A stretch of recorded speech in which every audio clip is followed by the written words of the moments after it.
Welcome to All Things YouTube. Hello Internet, I'm Matt Haas, and in this video we are going to learn what YouTube wants. If you give YouTube what they want, YouTube will reward you and then success will follow. You need to be grounded in these principles before we jump in and start creating videos. All right, a few housekeeping items right off the top, real quick. They want videos that meet their own community guidelines. I'll link it in the description. Basically, don't make awful content that's harmful. They also want what lawyers call original works. I hate that term, such lawyer speak. They want original content that you've created, that you've owned with your own stuff in the video. A term that comes to mind is copyright.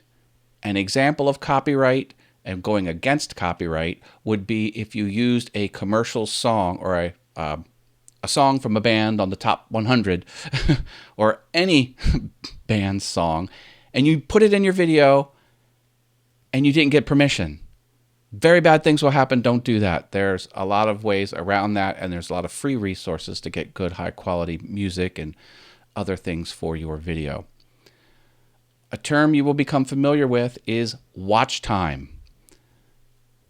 Not surprisingly, that describes how much time someone spent watching a particular video, particularly your video. Watch time is what it's all about.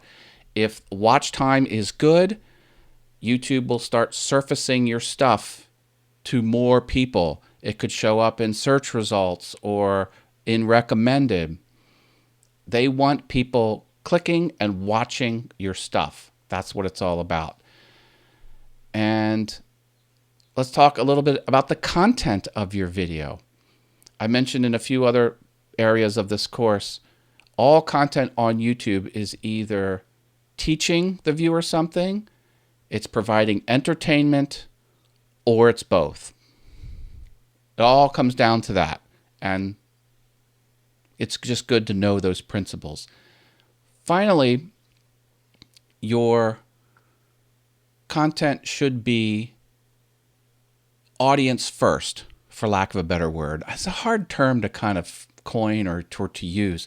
What I mean by that is it should be search friendly, and it should answer a specific question. And if you give that to YouTube because they want it, your videos will do better. And if your videos do better, you'll do better on the platform. You know, if you are a musician, I've used the viola example.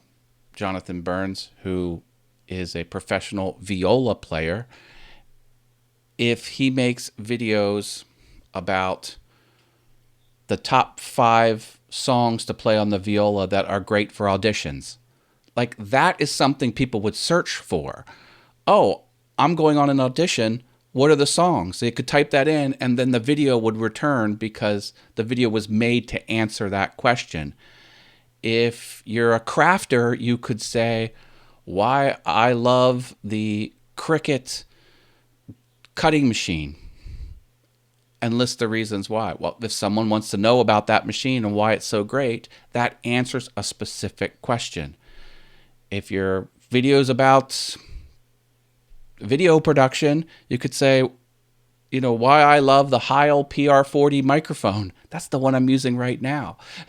And your video could be about why it's the best microphone on the planet to capture the spoken voice of a single actor that's really close to the microphone.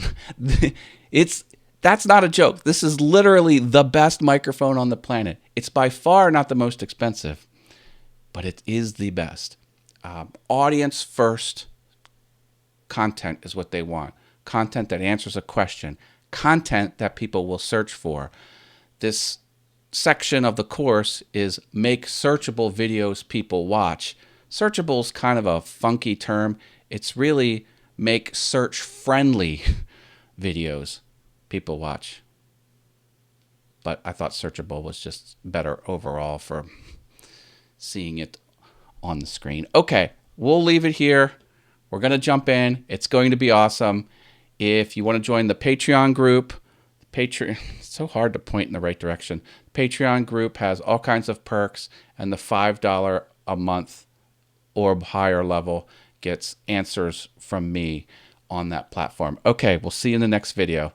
Thanks, Internet.